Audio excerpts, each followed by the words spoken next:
So hello everyone, welcome to our channel. তো আজকে আমরা যে রেসিপিটি শেয়ার করতে চলেছি সেটি হলো বাড়িতে বানানো একদম সহজ পদ্ধতিতে মায়ের হাতে বিরিয়ানি।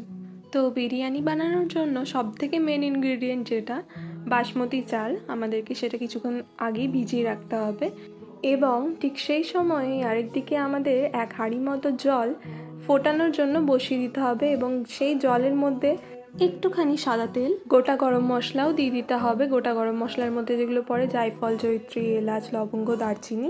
তারপরে জলটা ফুটে এলেই তার মধ্যে আমাদের আস্তে আস্তে আগের থেকে ভিজিয়ে রাখা চালগুলো দিয়ে দিতে হবে এবং হাঁড়িটা ঢেকে চালগুলো সেদ্ধ হতে দিয়ে দিতে হবে।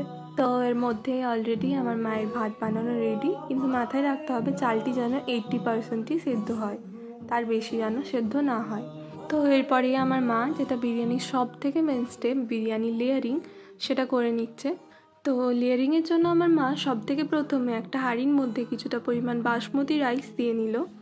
আমার মা অলরেডি চিকেনটা আগের থেকে বানিয়ে রেখেছিল। আপনারা যদি চিকেনের রেসিপি জানতে চান তাহলে প্লিজ কমেন্ট ডাউন, তাহলে এরপরে আমরা খুব জলদি চিকেনের একটা সুন্দর রেসিপি শেয়ার করে নেবো আপনাদের সাথে। ওকে, সো এরপর আমরা আবার মেন টপিকে ফেরত আসি।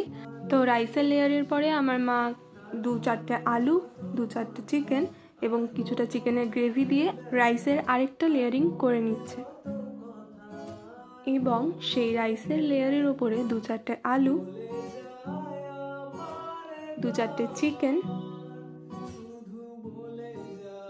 এবং কিছুটা পরিমাণ চিকেনের গ্রেভি দিয়ে নিচ্ছে। এরপরে এই রাইসের সেকেন্ড লেয়ারটির মধ্যে আমার মা প্রথমেই 2 ঢাকনা মতো গোলাপ জল, 2 ঢাকনা মতো কেওড়ার জল